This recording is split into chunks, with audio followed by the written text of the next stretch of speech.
ચલો દોસ્તો વાત કરીએ ડિગ્રી સિવિલ સેમ 7 ની અંદર આવતા એક DSS સબ્જેક્ટના most important કન્ટેન્ટની.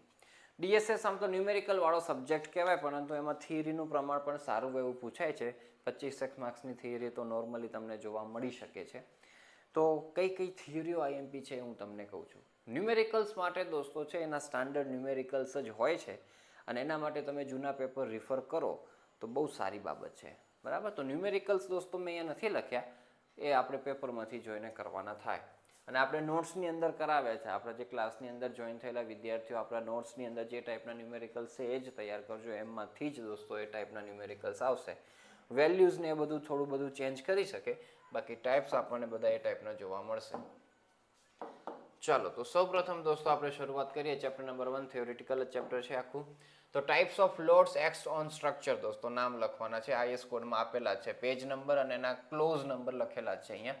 Effect of wind load and earthquake load on structure. અમુક ક્વેશ્ચનો તમને સીધા જ છે ને ટેક્સ્ટ બુકમાં ન હોય તો એને નેટ ઉપરથી લેતા આવડવા જોઈએ. તો આ વસ્તુ એમ છે.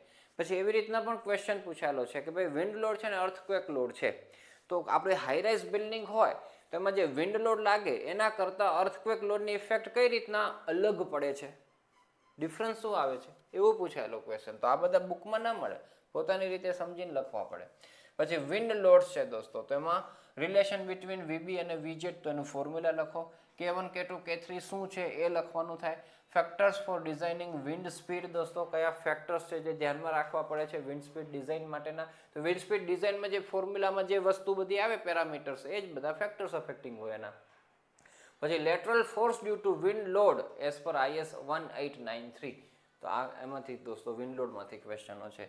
પછી અર્થક્વેક લોડ છે, લોડ કોમ્બિનેશન છે જે આઈએસ કોડમાં આપેલું છે. એડવાન્ટેજ અને ડિસએડવાન્ટેજ ઓફ સ્ટીલ સ્ટ્રક્ચર દોસ્તો હમણાં 2 વખત પૂછાઈ ગયેલું છે વિન્ટર સમરની અંદર. ચેપ્ટર 2 દોસ્તો કનેક્શનની વાત કરીએ તો types of connection most IMP છે. બરાબર, અને આ તમને આ પેજ 2માં પણ દોસ્તો બધી સ્કેચ ને બધું થોડું નામ ને બધું આપવામાં આવેલું છે. પછી બીમ ટુ બીમ અને બીમ ટુ કોલમ કનેક્શન તૈયાર કરો. આમાં 2 છે ને આમાં 3 છે. બરાબર, સ્કેચ સાથે તૈયાર કરવાના થાય. પછી લાઇટ મોમેન્ટ કનેક્શન હજી બહુ પૂછાયું નથી દોસ્તો, પણ ક્યારે પૂછી શકે એટલે થોડુંક ધ્યાન આપવાનું. બાકી તો ઉપરના 3 આઈએમપી છે. ડિઝાઇન ઓફ પ્લેટ ગર્ડરની દોસ્તો આપણે વાત કરીએ. ઘણી થિયરી છે આની અંદર. હા ભાઈ, પ્લેટ ગર્ડર વસ્તુ શું છે, એની એપ્લિકેશન, એના એડવાન્ટેજ ડિસએડવાન્ટેજ બધું મસ્ત તૈયાર કરજો. પ્લેટ ગર્ડર અને બીમ વચ્ચેનો ડિફરન્સ મોસ્ટ આઈએમપીમાં છે. પ્લેટ ગર્ડરના સેક્શન આપેલા છે, સ્કેચ તૈયાર કરો. એલિમેન્ટ્સ ઓફ પ્લેટ ગર્ડર એની પણ ફિગર તૈયાર કરો. ટાઈપ્સ ઓફ સ્ટીફનર્સ વિથ સ્કેચ તૈયાર કરો. મિનિમમ વેબ થિકનેસ આઈએસ કોડમાં છે જ, IS 800માં. પ્રી અને post buckling behaviour of web plate. Simple post critical method, tension field method બંને મોસ્ટ આઈએમપી છે. બરાબર, અને આ કોડમાં તમને એનું થોડુંક કન્ટેન્ટ પણ મળી જશે. અને steps involve in the design of plate girder, એના બધાના સ્ટેપ્સ લખવાના છે. અને પ્લેટ ગર્ડરનો સ્ટાન્ડર્ડ ન્યુમેરિકલ છે દોસ્તો, એક ન્યુમેરિકલ વ્યવસ્થિત તૈયાર કરી જવાનો છે, એમાંથી જ પૂછાય. એવું જ એવો ભાઈ છે એનો ગેન્ટ્રી ગર્ડર દોસ્તો, આમાં એક જ ન્યુમેરિકલ છે સ્ટાન્ડર્ડ, એ તૈયાર કરી જવાનો. બરાબર, માઇનોર ચેન્જ હોય. આમાં થિયરીની અંદરમાં સ્કેચ તૈયાર કરો. Overhead crane system, difference plate girder gantry girder, loads acting on gantry girder most IMP છે દોસ્તો. ટાઈપ્સ ઓફ ગેન્ટ્રી ગર્ડર્સ અને એની ડિઝાઇન પ્રોસિજર એટલે એના ડિઝાઇન સ્ટેપ્સ એ પણ આઈએમપી છે. એવી રીતના પૂછતા હોય છે. ઘણી વખત ન્યુમેરિકલ ન પૂછવું હોય ને તો ડિઝાઇન સ્ટેપ્સ પૂછી નાખે. પછી ફૂટ ઓવર બ્રિજ દોસ્તો, તમે ડેક ટાઈપ અને ટ્રફ ટાઈપ આપણે through truss bridge, okay, deck type અને ટ્રફ ટાઈપ ટ્રસ બ્રિજ તૈયાર કરો. એનો ડિફરન્સના સ્વરૂપમાં પણ દોસ્તો પૂછી શકે છે. પછી components of truss girder bridges છે, અને ઘણી વખત ક્વેશ્ચન આ પૂછે છે ફૂટ ઓવર બ્રિજના કમ્પોનન્ટ્સ. અને ટાઈપ્સ ઓફ ટ્રસ ગર્ડર દોસ્તો, એમાં popular geometry of foot over bridge. પછી ફૂટ ઓવર બ્રિજની ડેફિનેશન, એની એપ્લિકેશન અને એના યુઝિસ એ રીતે પણ પૂછે છે. તો એ રીતના આવડવું જોઈએ. તો જૂના પેપર પણ રિફર કરજો દોસ્તો. પ્લાસ્ટિક ડિઝાઇનના એઝમ્પશન્સ મોસ્ટ આઈએમપી છે. Plastic bending of BIMS, advantage disadvantage તૈયાર કરો. પ્લાસ્ટિક હિંજ મોસ્ટ આઈએમપી છે, કયા લોકેશન ઉપર એ ફોર્મ થાય છે.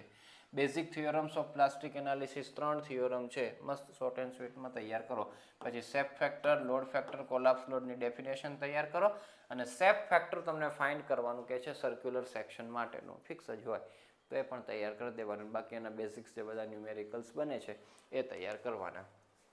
તો આવી રીતના દોસ્તો ડીએસએસનું આઈએમપી છે, ખૂબ સારી રીતના તૈયારી કરજો. ન્યુમેરિકલ્સની પણ પ્રેક્ટિસ કરજો. ન્યુમેરિકલમાં બીજું કાંઈ ન કરો તો વેરાયટી વગરના જે ચેપ્ટરો છે ખબર જ છે એક જ ન્યુમેરિકલ્સ કરવાનો છે. તેમાં foot over bridge, plate girder, gantry girder, આમાં સ્ટાન્ડર્ડ જ એક ન્યુમેરિકલ છે. કરી જાવ, વાત થાય પૂરી. કનેક્શનની અંદર આપણે બોલ્ટેડ વેલ્ડેડ કનેક્શન દોસ્તો નાના હતા ત્યારે ભણ્યા હતા ડીઓએસની અંદર, તો એ જ ટાઈપના ન્યુમેરિકલ્સ એ તૈયાર કરી જાઓ. પછી આ પ્લાસ્ટિક ડિઝાઇનમાં ટપ્પા પડતા હોય તો એ તૈયાર કરો, બાકી વાંધો નહીં. બાકી તમે ફૂટ ઓવર, પ્લેટ, ગેન્ટ્રી આ તૈયાર કરશો તો પણ તમને વાંધો નહીં આવે દોસ્તો. એના સ્ટાન્ડર્ડ ન્યુમેરિકલ્સ હોવાના છે. બાકી બીજું કન્ટેન્ટ પછી ઓરમાંય નીકળી જાય. ને આટલી થિયરી બધા ચેપ્ટરની કરી નાખો તો આરામથી તમે પાસ થઈ શકો છો. તો all the best for your examination and thank you so much for watching this video. Thank you so much.